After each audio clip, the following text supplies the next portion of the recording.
Tanahku, hiduplah negeriku, bangsaku, rakyatku semuanya. Bangunlah jiwanya, bangunlah badannya untuk Indonesia Raya. Dan evaluasi akan kita laksanakan pada bulan Agustus 2020. Dan tahapan terakhir yang nantinya kita pilih dari 35 peserta, itu akan kita pilih usaha mikro yang award ya, yang nantinya diharapkan bisa memotivasi para pelaku usaha yang ada di Kabupaten Blitar akan lebih meningkatkan usahanya.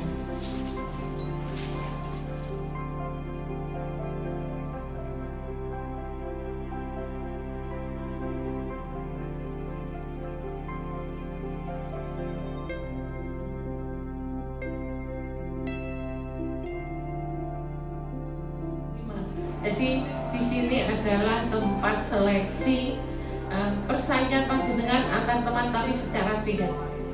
Tidak ada persaingan yang lain, tapi persaingan untuk mendapatkan penghargaan dari yang sekarang ini 105, artinya mohon maaf diambil 35. Saya mengharapkan panjenengan semua bisa menerima atau materi-materi nanti yang akan diberikan oleh narasumber. Kalau yang workshop usaha mikro menuju UMKM naik kelas, kami nyatakan dibuka dan bisa dilaksanakan. Sekali lagi terima kasih Bapak Ibu atas kehadirannya, juga Bapak Ibu sebagai narasumber. Saya mengucapkan terima kasih. Saya juga mengucapkan mohon maaf kalau nanti dari berbagai kalangan di kementerian, termasuk di Badan Standarisasi Nasional, karena inisiasi UMKM kita, usaha mikro khususnya, untuk dinaikkan kelasnya itu menjadi program utama pemerintah. Jadi kalau saya lihat tadi, ini adalah sudah naik kelas ya katanya, tapi level berapa? Level 2 itu ya? Level 2. Mudah-mudahan karena hari ini adalah penyerahan sertifikat yang dari kami kepada Pak Khalid dari kampung tempat ini, maka saya singkat saja ini.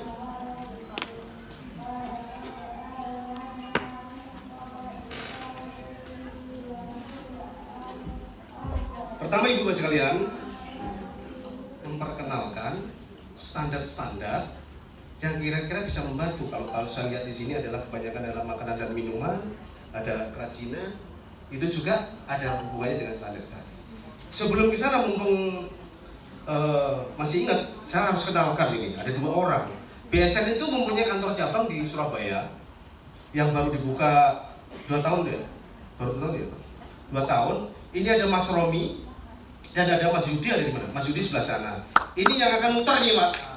Muter mewakili BSN, orang muter kerjanya adalah melakukan berdampingan ataupun konsultasi atau kalau Ibu Bapak sekalian perlu apa saja, ada akreditasi, ada kalibrasi, dan itu adalah ranahnya yang berkaitan dengan hasil lab kita supaya sertifikat kita diterima.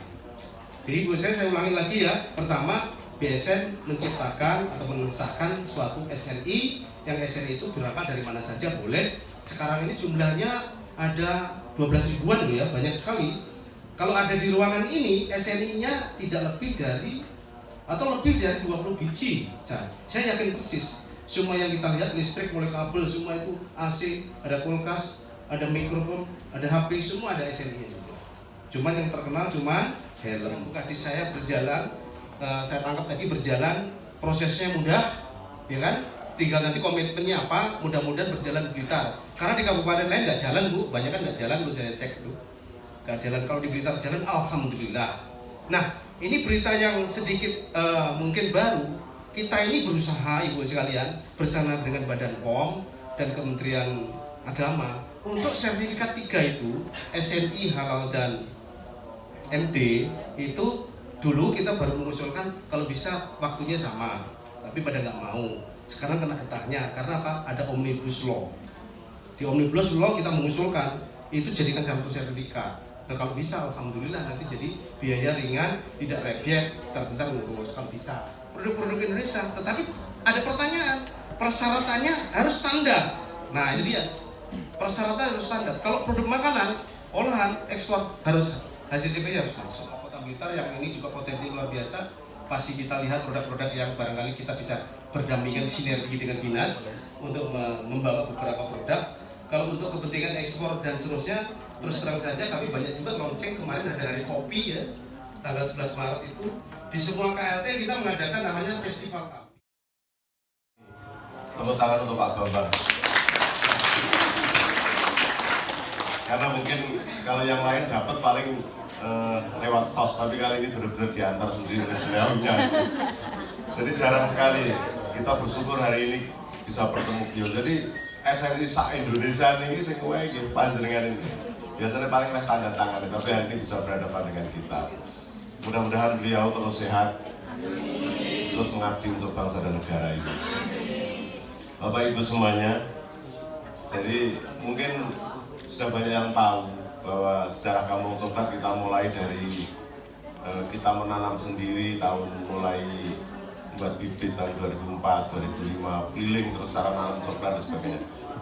Walaupun di Blitar mungkin coklat kurang-kurang familiar, pernah tahun 2007, 2010 banyak gerakan menanam coklat. Cuman nanti mungkin karena daya beli kita itu bersaing, saya pesan buatlah produk itu. Kan saya itu kalau dihitung 2004 sama sekarang itu kan 14 tahun. Nyapa badine Pak Kulit itu akeh mentok cepet gede. Karena bahan yang ada di sini itu rata-rata itu yang buat ya saya sendiri. Jadi kalau saya di dalam itu ada pisang coklat gitu ya, mungkin kalian pernah merasakan. Itu pisangnya yang nanam ya saya sendiri. Nanti kita ke kebun, ada pohon pisang banyak. Saya jadi nanam pisang itu tidak hanya di Kampung Coklat, tapi di masyarakat itu banyak. Selera hatimu double ya. Karena bangun tahu buahnya, lebih penjagane nomor ibu loket, terus sembuh rasanya. Akan yang detail itu kumpul kan kalau tidak salah itu 2019 itu dihitung asing itu 48 tempat wisata baru di Kabupaten Blitar. Tapi yang dihitung saya ini sing urip piro kan ya karena mengandalkan hanya dari loket. Dan saya yang dukung bisa itu dari produk. Makanya produknya dulu baru dipasarkan membentuk pasar. Oke, semuanya kakek kok mulai repot. Assalamualaikum. Teman disambut. Betul.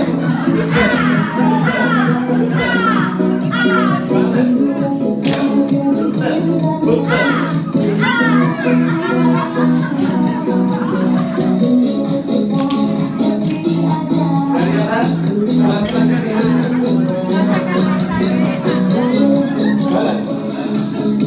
Balas. Mana satunya?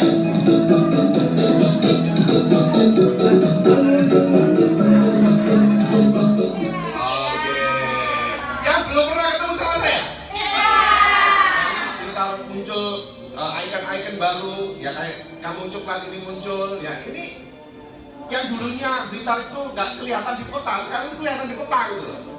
Jadi jujukan, oh kalau kamu Blitar nggak mampir Kampung Coklat itu nggak pas. Nah sekarang mulai jadi ikon, kalau ke Blitar nggak mampir ke Omah Jenang rasanya nggak pas gitu ya, betul ya? Itu example yang luar biasa. Jadi sekarang ini harus jadi ikon. Nah ini visi.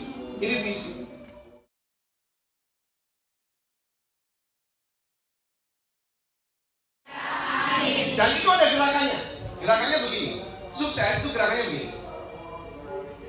Apa filosofinya? Sukses itu harus berorientasi masa depan. Tidak ada orang yang sukses itu melihat masa lalu. Harus bisa move on dari masa lalunya. Oke? Mantan-mantan singkirkan dulu. Harus move on. Lihat masa depan. Sukses. Oh, bisa apa ini? Sukses! Sekali lagi, UKM Blitar, apa kabar hari ini? Alami Pak. Jadi boleh bercerita ya Pak? Boleh. Jadi dulu itu saya karyawan Pak. kemudian suami juga sama. Kami ingin mempunyai usaha karena kalau apalagi saya kerja swasta Pak. Jadi kan kalau kerja swasta itu kalau punya usaha prinsip kami nanti bisa diturunkan ke anak dan cucu. Tapi kalau karyawan tidak bisa ya Pak. Nah, mulai dari situ Pak kita mulai berpikir mau usaha apa. Jatuh bangunnya Pak dari mulai bengkel, pulsa, kemudian ternak-ternak kelinci, pernah kritik belut, banyak Pak jatuh semua Pak waktu itu belum mengenal Pak. Karena menurut Al-Quran pun disebutkan bahwa madu itu adalah obat dari semua jenis. Oh, sedikit lagi ya. Terus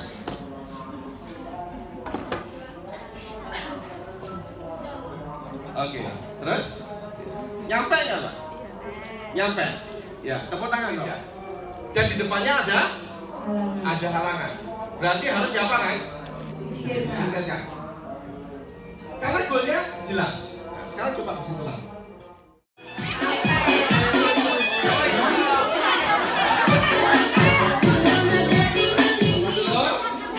Dua, oke.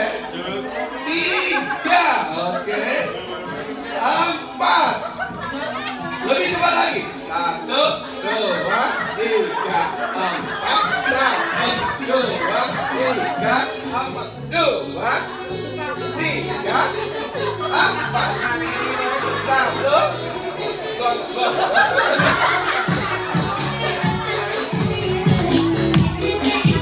Anda akan menemukan jaringan market dan distribusi Anda menjadi jauh lebih besar dan akhirnya produk Anda menasional. Itu kunci. Itu kunci. Nah, saya kasih contoh juga.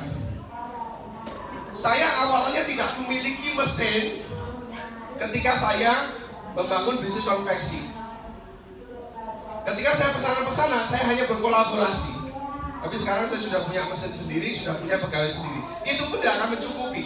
Karena semakin besar, kolaborasi ini tidak mungkin diputus. Tetapi kita hanya menambah skala menjadi jauh lebih besar. Kerjasama ini tidak mungkin diputus, tetap akan berlanjut. Tapi kita menambah skala. Mungkin kerjasama tidak hanya dengan satu, tapi mungkin dengan dua, dengan tiga. Karena skala kita menjadi jauh lebih besar. Kuncinya di mana? Kuncinya di jaringan market yang kita punya. Saya bisa menggali mereka, kemudian saya bisa melobi mereka, dan mereka mau jadi customer saya. Berarti saya punya jaringan market, ya. Saya akan ceritakan begini. Baca bisnis. Bisnis itu harus mampu membaca peluang. Nah, ini contoh. Di Malang itu ada yang namanya Universitas Brawijaya. Ada yang belum tahu Universitas Brawijaya? Ternyata di Universitas Brawijaya dari berbagai macam fakultas. Ini belum kita bicara universitas lain ya.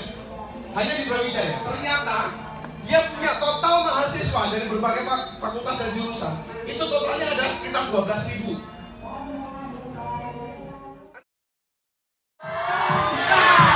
Kurang senang, suka bilang. Tapi di sini dia harus matang dulu. Matang sudah harus ada yang mengelola dan kita monitor. Ini operasional jalan, baru kita fokus di sini. Ini sudah harus ada manajemennya. Kira-kira jawabannya apa? Kira-kira jawabannya apa? Mulus jawabannya? Buatan selalu kita diajarkan bagaimana meluruskan niat. Ingat, di dalam Islam diajarkan bahwa segala sesuatu itu ya didapatkan dari niatnya. Di bidang kami bersama teman-teman Jetpool, kami akan keliling ke tempat-tempat produksi teman-teman semua. Doakan ya, saya sehat sehingga bisa keliling produksi semuanya. Kemudian dari tahapan ini nanti, ada beberapa indikator, termasuk isian yang sudah Bapak Ibu isi tadi, ya graf, meskipun sudah ada foto tempat produksi, tapi kalau secara langsung kami akan mengunjungi. Kemudian indikator-indikator yang lain, ya, seperti yang sudah kami sampaikan pada saat berarti produk penjenengan itu nanti tidak bisa berkembang, ya. Bukan berarti produk penjenengan itu tidak bagus. Ya, tapi karena memang persaingan ini kami benar-benar ingin kita lalui dalam persaingan yang sehat, ya, sehingga kami berupaya untuk seobjektif mungkin menilai dari tempat-tempat produksi Bapak Ibu maupun perkembangan usaha Bapak Ibu semua. Ya, yang kita pilih. Ya. Mungkin itu Mas Hendri. Kalau Bu, bocorannya indikatornya apa saja? Ya. Jadi indikator yang kita nilai itu mulai dari produk itu sendiri, apakah legalitasnya itu sudah lengkap, ya, legalitas. Kemudian tentunya yang menjadi persyaratan utama legalitas usaha adalah perizinan izin usaha mikro itu sendiri, NIB. Kalau sekarang namanya memang NIB, kalau yang dulu IUM, ya, UMK, itu sama saja.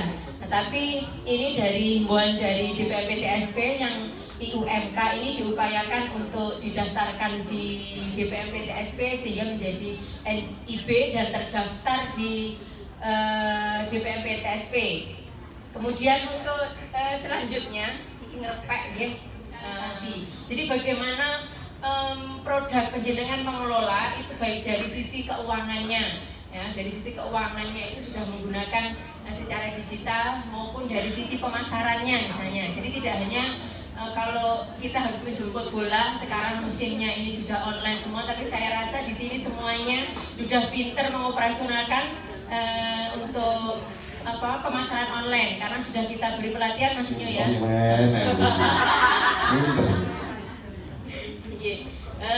Kemudian juga dengan perbankan, ya, baik itu pemerintah maupun non pemerintah.